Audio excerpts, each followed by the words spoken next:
Minha esposa me traiu enquanto eu estava morrendo. Então, destruí os sonhos de NFL do amante dela e a deixei sem nada. Desde o momento em que aprendi a andar, me ensinaram que a vida é um jogo de estratégia.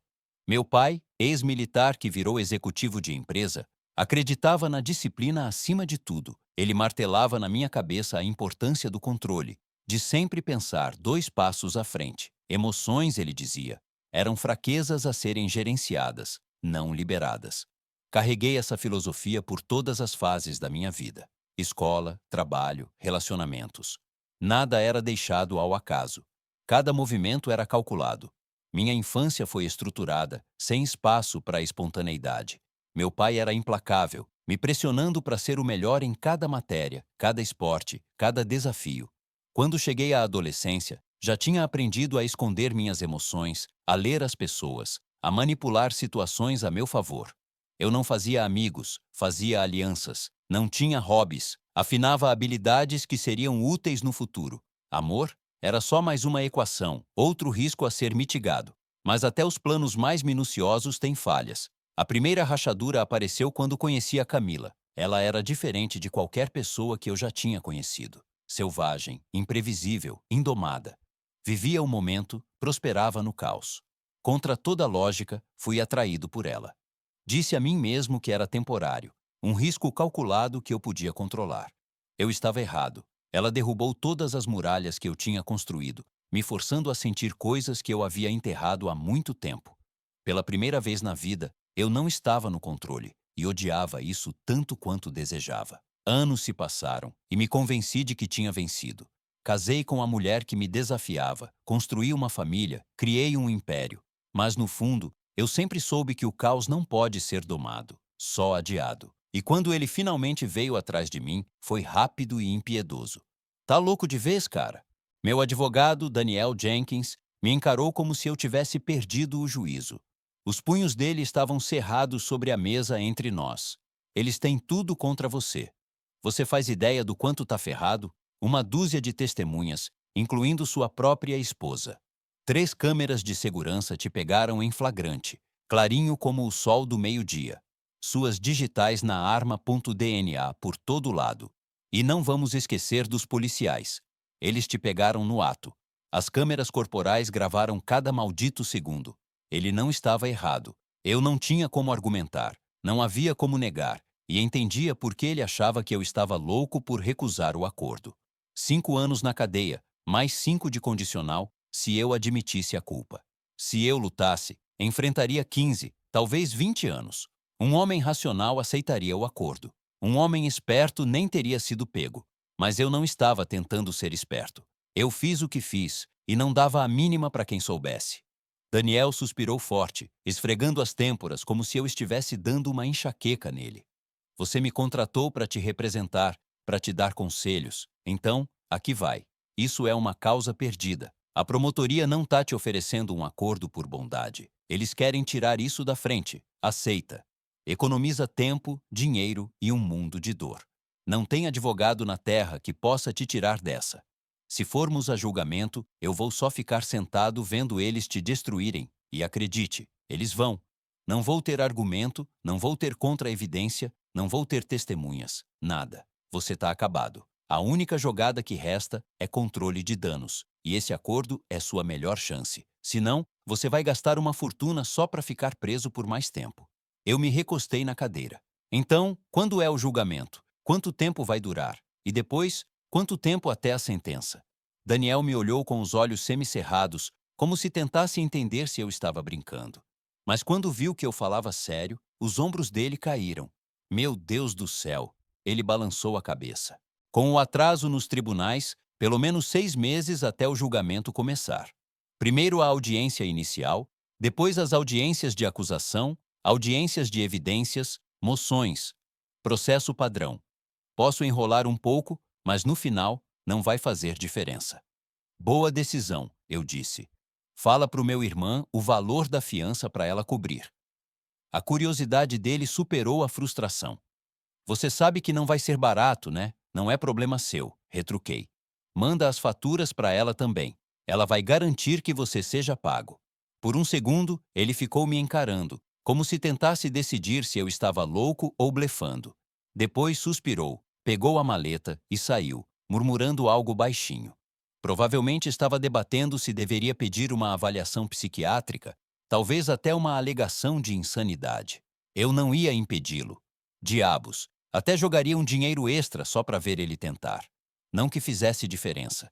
Você deve estar se perguntando o que diabos está acontecendo. Vamos voltar no tempo. Meu nome é Daniel Malaloy. Tenho 56 anos. Casei com a Camila há 25 anos. Temos 2 filhas, Dina, 22, no último ano de engenharia mecânica, e Susana, 20, cursando administração. Elas planejam assumir minha empresa quando eu me aposentar. Não somos ricos, mas estamos bem. Temos nossa casa, ainda pagando parcelas, mas não por muito tempo. Dirigimos carros decentes. Minhas contas de aposentadoria estão sólidas, então, quando chegar aos 65, posso me aposentar sem preocupações. Camila foi dona de casa desde que Dina nasceu. Quando as meninas cresceram, ela se ocupou com trabalhos de caridade. Nunca me importei, isso a fazia feliz. Nos mantinha sociais. Nossa vida na cama era ótima quando éramos mais jovens. Diminuiu depois das filhas, mas ainda era constante, 2, talvez 3 vezes por semana. Previsível, claro, mas bom, ou pelo menos eu achava que era. Na última semana, tudo desmoronou. Era uma manhã fresca de outono quando recebi os resultados dos exames. Por meses, eu vinha me sentindo esgotado, lento. Camila notou, insistiu para eu ver um médico. Achei que não era nada, estava errado. A notícia mudou tudo. Não fui para o trabalho. Precisava de tempo para pensar, para decidir como contar para minha esposa e filhas. Planos precisavam ser feitos. Decisões pesadas. Acabei num bar de esportes, tomando um drink, tentando clarear a cabeça. Foi quando vi, parado num semáforo perto da universidade local. Avistei o carro da Camila. Nada demais. Um dos trabalhos voluntários dela envolvia dar aulas de reforço para estudantes, mas ela não estava dirigindo. Era um cara, jovem, forte, talvez no começo dos 20 anos.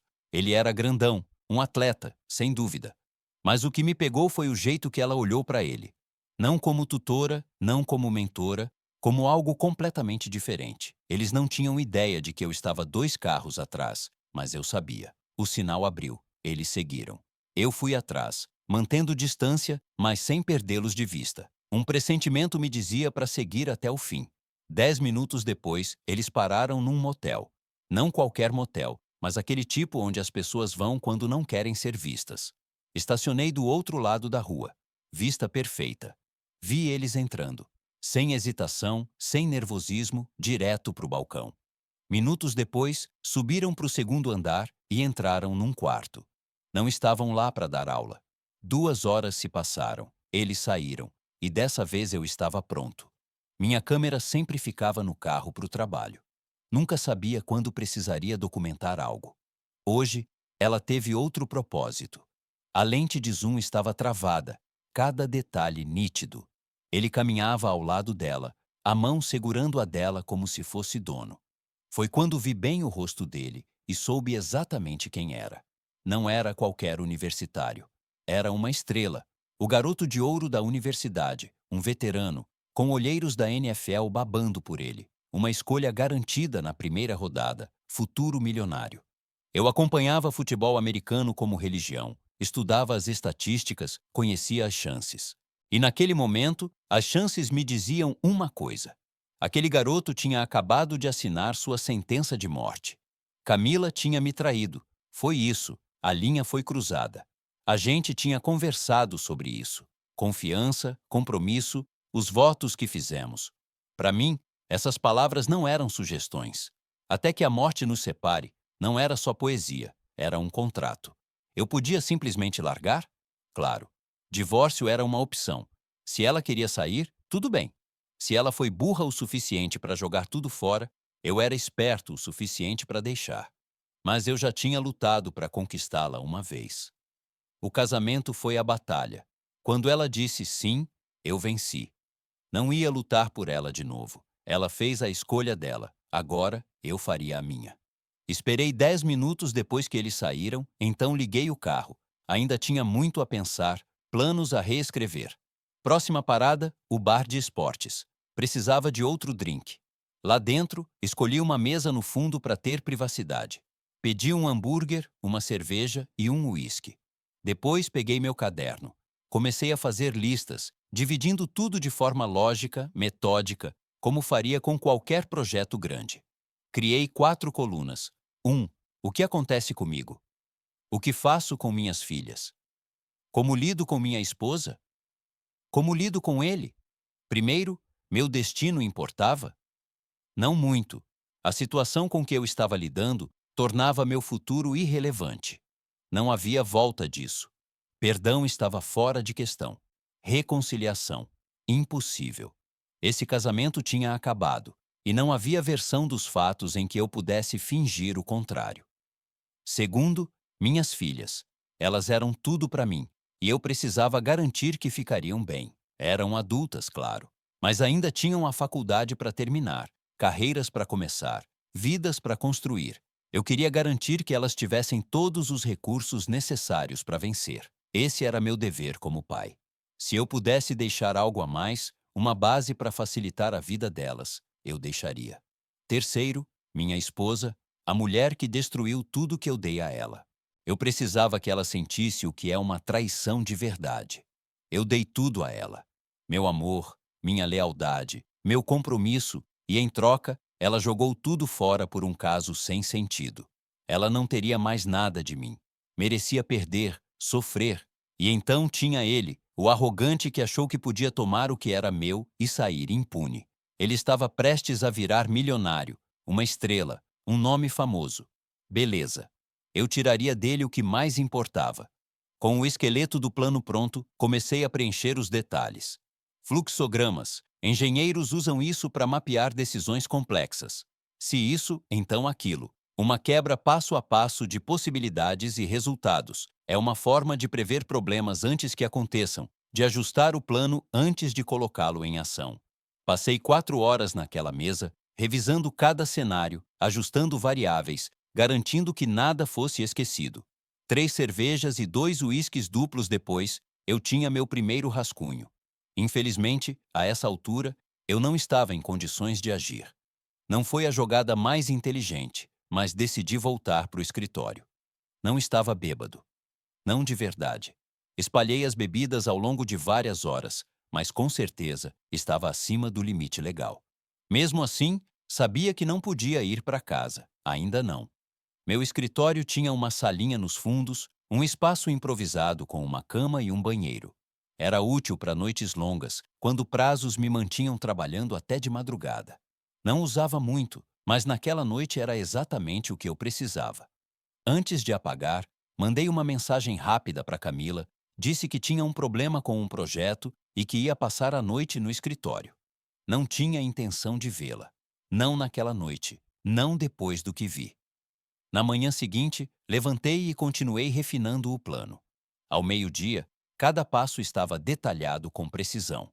Ao fim do dia, passei por cada etapa, antecipando obstáculos e ajustando conforme necessário. Dei a mim mesmo 30 dias para colocar tudo em ação. Fiquei até mais tarde no escritório, ajustando tudo antes de finalmente ir para casa. A essa altura, já tinha me acalmado o suficiente para agir normalmente. Também bolei uma história para contar. Se Camila notasse algo estranho, ela teria uma explicação plausível. Eu diria que o médico mandou eu desacelerar. Anos de excesso de trabalho tinham cobrado seu preço. Ele queria que eu reduzisse, fizesse mais exercício, cuidasse da saúde. Era uma desculpa razoável para me manter mais distante, para evitar intimidade. Eu nunca mais poderia tocá-la, mas ela não precisava saber disso.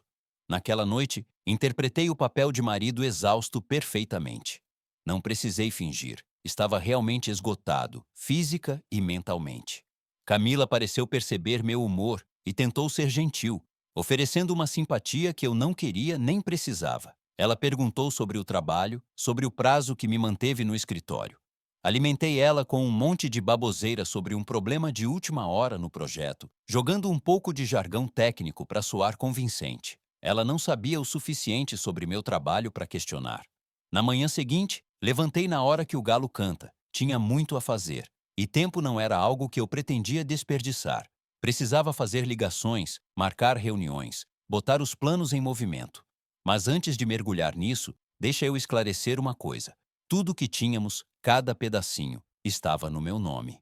A empresa, minha, construímos depois que casamos, claro, mas eu era o cara com o dinheiro, a autoridade e o know-how para fazer acontecer. Registrei como empresa individual. Meu nome era o único nos papéis. Camila, ela não tinha nada a ver com isso, pelo menos legalmente. A casa, também minha. A hipoteca, a escritura, tudo no meu nome. Quando compramos, achei que era mais simples assim. Ela não tinha renda, e colocar o nome dela só ia ferrar com o score de crédito já fraco dela. Naquela época, não importava. Pensávamos que ficaríamos juntos para sempre.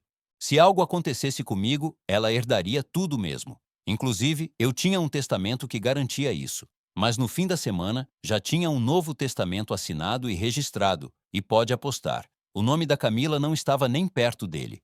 Também contratei um detetive particular. Não porque precisava de mais provas. Não, eu sabia o que ela estava fazendo. Mas minhas filhas precisariam de mais que minha palavra. Então, garanti que haveria evidências inegáveis. Essa foi a parte fácil. Os próximos passos exigiriam esforço. Advogados, consultores de negócios, tudo precisava ser à prova de bala. Peguei o telefone e liguei para a única pessoa em quem eu confiava, minha irmã, Carla.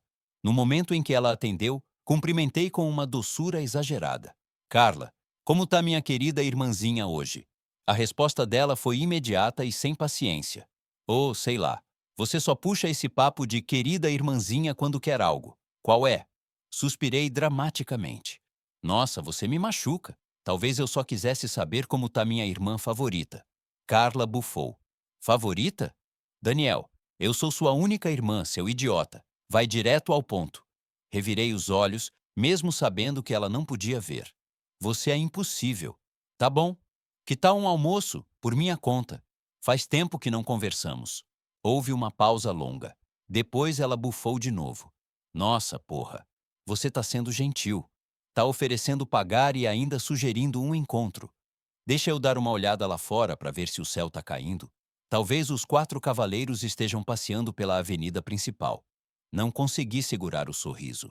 Carla e eu sempre fomos próximos. Depois que nossos pais morreram, éramos só nós dois. Ela passou pelo próprio inferno, um casamento com um traidor filho da mãe, seguido de anos reconstruindo a vida. 5 anos atrás, ela finalmente chutou o canalha para fora, voltou a estudar e conseguiu um MBA. Carla trabalhava como gerente de contas numa empresa de manufatura, uma das minhas clientes, aliás. Ela era mais afiada que metade dos executivos para quem respondia, e era só questão de tempo até ela chegar ao topo. Se não tivesse desperdiçado anos com aquele ex-marido lixo, provavelmente já estaria mandando na empresa. Não fiquei de papo furado. Sério, Carla, preciso conversar. Tira o dia de folga, me encontra no bar do Zé às 11. Ela hesitou. Nossa, você tá parecendo sério e desesperado. Não gosto disso. Nem deveria, respondi. Só vem. O silêncio se esticou entre nós por um instante, então a voz dela suavizou. É grave, né? Suspirei. Pior do que você imagina. Um suspiro do outro lado da linha. Tá bom, mano. Tô lá. Você sabe que te devo tudo por como me ajudou naquela época. Você não me deve nada, Carla. Você é minha irmã. Família cuida da família. Bom, ela disse firme. Então acho que é minha vez de cuidar de você. Quando ela chegou, eu já estava sentado no canto de sempre. A hostess apontou na minha direção e ela deslizou para o banco à minha frente. Você tem que voltar para o trabalho hoje? Perguntei. Não, ela respondeu cruzando os braços, satisfeita. Você mandou tirar o dia de folga, então tirei. Chamei a garçonete e fiz o pedido. Conhecia os pratos favoritos da Carla de cor, então nem perguntei. Quando as bebidas chegaram, ela arqueou uma sobrancelha. Um uísque para mim? Antes do meio-dia? Meu Deus, isso deve ser mesmo o fim do mundo. Tomei um gole e murmurei. Quase, mas não exatamente. Me inclinei para frente indo direto ao ponto. Tá bom, escuta. Você sabe que há anos tento te trazer para trabalhar comigo. Entendo por que você recusou. Queria se virar sozinha, não queria que falassem de nepotismo. Mas agora eu preciso de você, E não tô só pedindo para trabalhar comigo, preciso que você assuma. As sobrancelhas dela se franziram. Assumir? Do que você está falando? Encontrei o olhar dela. Quero que você assuma como CEO. Quero que toque a empresa. Pelo menos até Gina e Susana estarem prontas. Elas vão precisar de uma mentora, alguém para guiá-las até terem idade para assumir. Quando chegarem aos 30, você pode começar a passar a liderança para elas. Gina provavelmente vai assumir como COO, Susana como gerente geral. Depois disso, você pode se aposentar, trabalhar como consultora, fazer o que quiser. Ela estreitou os olhos. Daniel, isso tá começando a soar meio suspeito pra caramba. Se eu assumir sua empresa, treinar suas filhas e prepará-las para a liderança, o que diabos você tá planejando fazer? Você convenientemente deixou essa parte de fora. Soltei um suspiro lento. Eu estava esperando que você só dissesse sim para eu não ter que explicar agora. A expressão dela endureceu. Daniel, fala. Hesitei antes de finalmente abrir a boca. Uma semana atrás, descobri duas coisas, ambas no mesmo maldito dia. Os olhos da Carla travaram nos meus, a expressão tensa. Primeiro, tô morrendo. Câncer de pâncreas, terminal, tô sem tratamento. Se tiver sorte, tenho 6 meses. Mais realisticamente, 3, talvez 4. O rosto dela ficou pálido. E segundo, Camila tá me traindo. Carla soltou um suspiro forte, agarrando a borda da mesa. Meu Deus, Daniel. Assenti, sério. Pois é. Então, aqui vai o plano. Já arrumei tudo para as meninas. Você vai ser a administradora dos bens delas. Camila não ganha nada. Tudo tá trancado em fundos fiduciários que você e meu advogado vão controlar. Os dedos dela se apertaram, mas ela ficou em silêncio, absorvendo minhas palavras. A empresa já foi transferida para uma entidade empresarial que você, Gina e Susana possuem. A casa? Vendi para a empresa, então também não tá mais no meu nome.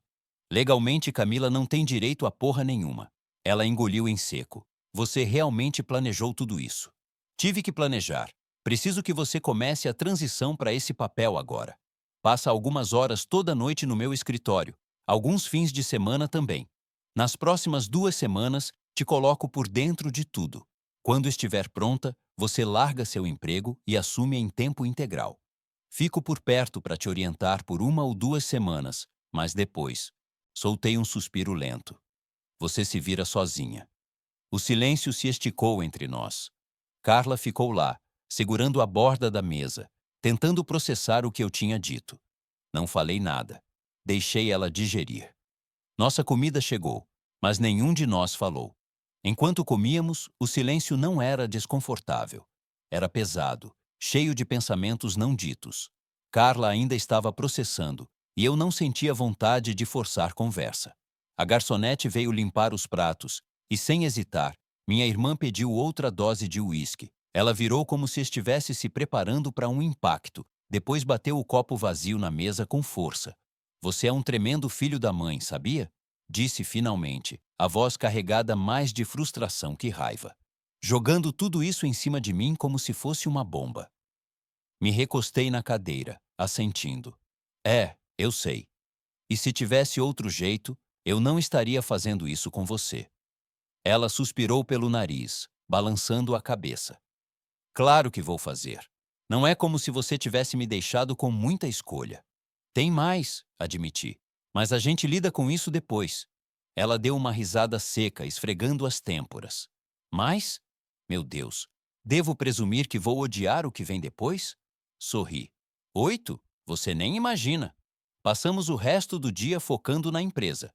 Carla não era engenheira, mas não precisava ser. O papel dela seria puramente no lado dos negócios. Garanti que promoveria um dos meus engenheiros sêniores para cuidar das operações técnicas, então ela não precisaria lidar com isso. Depois do almoço, voltamos para o escritório. Mostrei as faturas, as finanças, todas as informações que ela precisava para assumir. Ela sentou na minha mesa, digitou uma carta de demissão rápida para o emprego atual e imprimiu.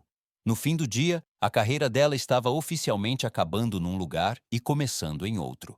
A partir daí, tudo começou a se mover num ritmo insano.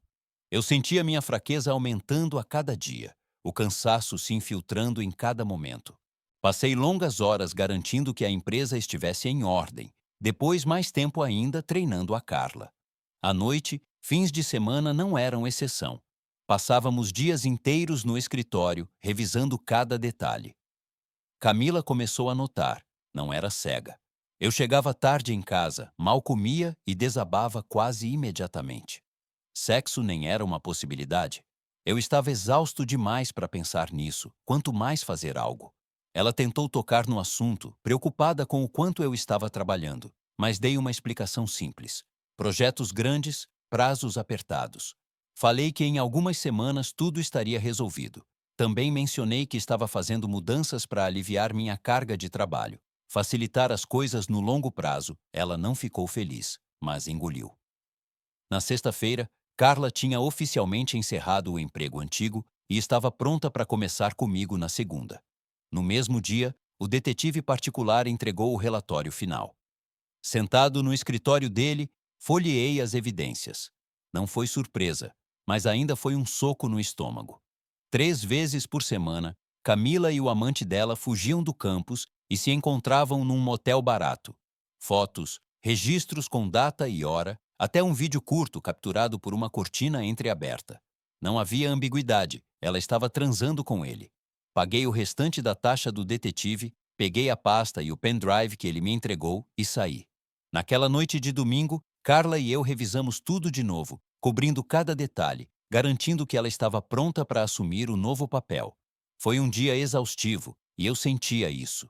Meu corpo estava desacelerando, a doença se infiltrando mais a cada dia. Eu sabia que não tinha muito tempo antes de ficar fraco demais para fazer o que precisava. Tá bom, disse finalmente, me recostando na cadeira. É mais ou menos isso. A partir das 7 da manhã de amanhã, você está oficialmente no comando.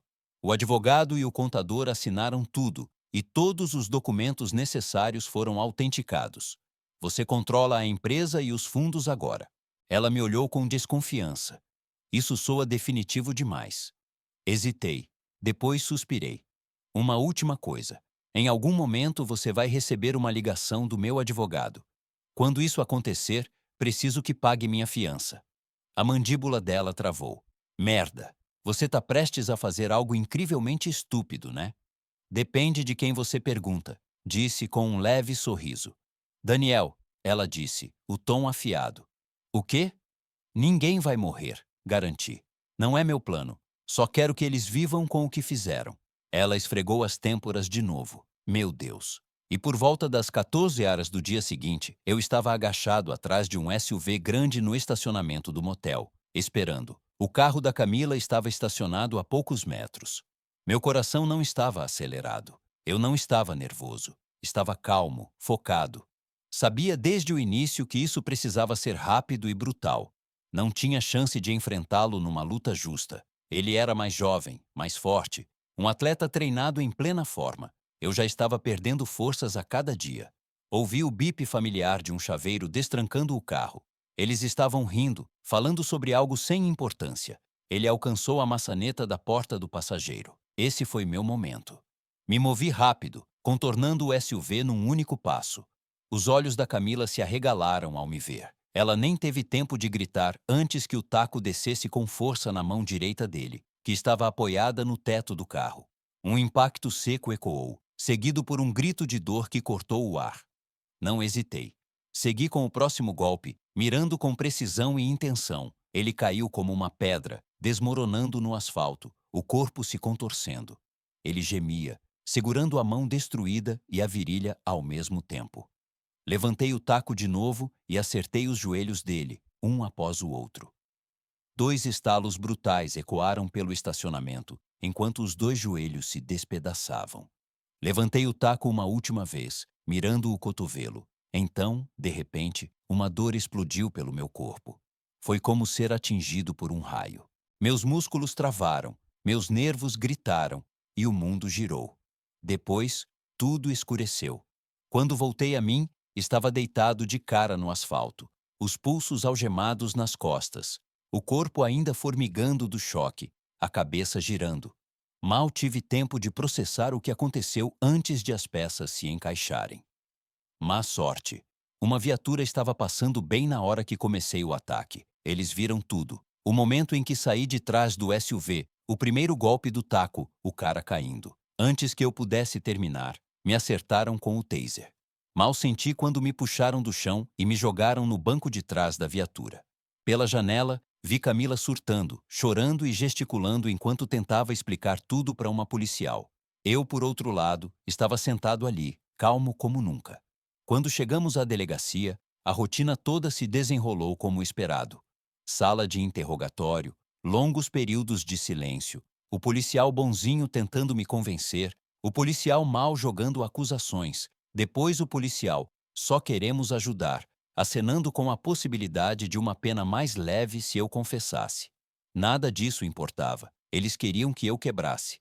Não entendiam que eu já estava quebrado, e nada que dissessem ou fizessem podia mudar isso. A promotora sabia que tinha uma mão perdedora. O caso era claro como água. Não havia necessidade real de julgamento. Além disso, o sistema estava soterrado por uma montanha de casos atrasados por causa da pandemia, bagunçando os cronogramas dos tribunais. Gastar recursos nisso quando o resultado já era certo? Inútil. Então, ela jogou um acordo na mesa. Meu advogado me trouxe e eu recusei, o que nos traz de volta ao começo. Você perdeu completamente a porra da cabeça? Daniel Jenkins, meu advogado, me encarava, a paciência esgotada. Eles têm tudo contra você, uma dúzia de testemunhas, incluindo sua esposa. Sem falar nas imagens cristalinas de 3 ângulos diferentes. Meio do maldito dia, sem sombras para se esconder. Seu DNA e digitais na arma. Seu motivo escrito como um romance. E para completar, os policiais literalmente te pegaram no ato. As câmeras corporais gravaram você destruindo o cara. Não discuti. Ele não estava errado. Se eu fosse ele, também acharia que estava louco. A promotora tinha me oferecido um acordo. 5 anos na prisão, 5 de condicional.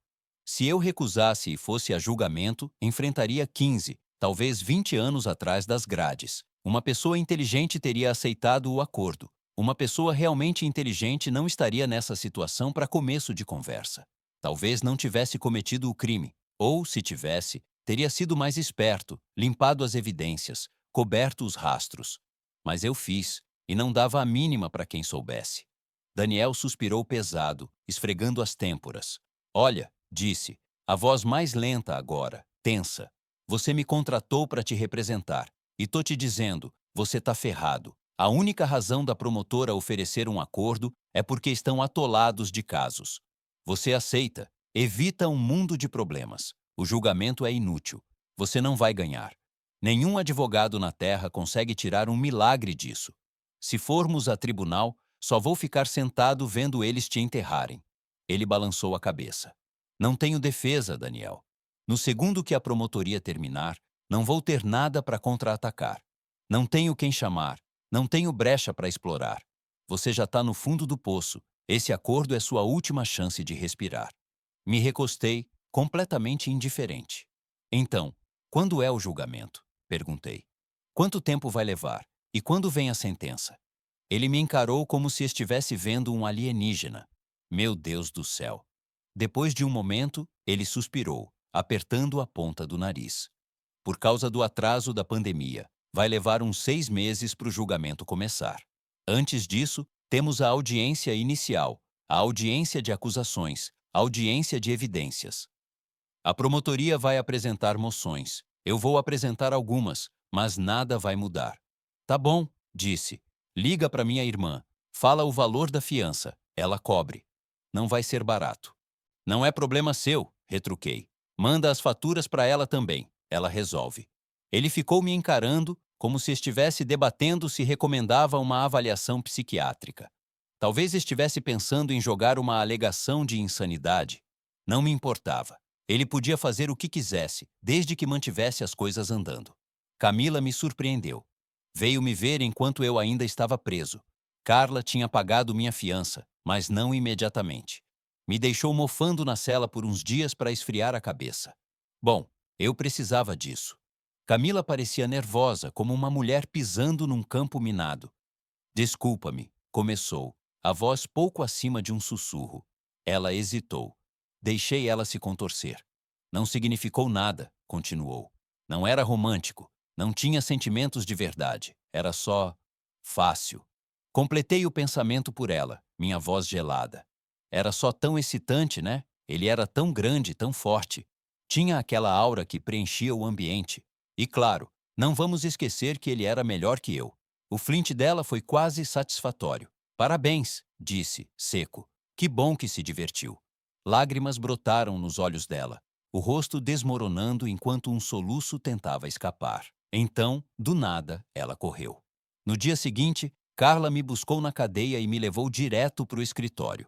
Ela ficou quieta no começo, mas quando finalmente sentamos, ela virou para mim, braços cruzados. Se seu objetivo era acabar com a carreira dele, parabéns. Conseguiu. Arqueei uma sobrancelha. É mesmo? Ela suspirou. Os médicos dizem que ele nunca mais vai jogar, nem por diversão. A mão direita está completamente destruída. Eles esperam, no máximo, 50% de funcionalidade. Joelhos despedaçados. Ele vai andar de novo, mas só isso. O cotovelo nunca vai esticar completamente. Assenti lentamente. Então, consegui o que queria. A mandíbula da Carla travou. Por que ir tão longe? Olhei ela nos olhos. Porque ele pegou uma das coisas mais valiosas que eu tinha. Então, peguei a coisa mais valiosa que ele tinha.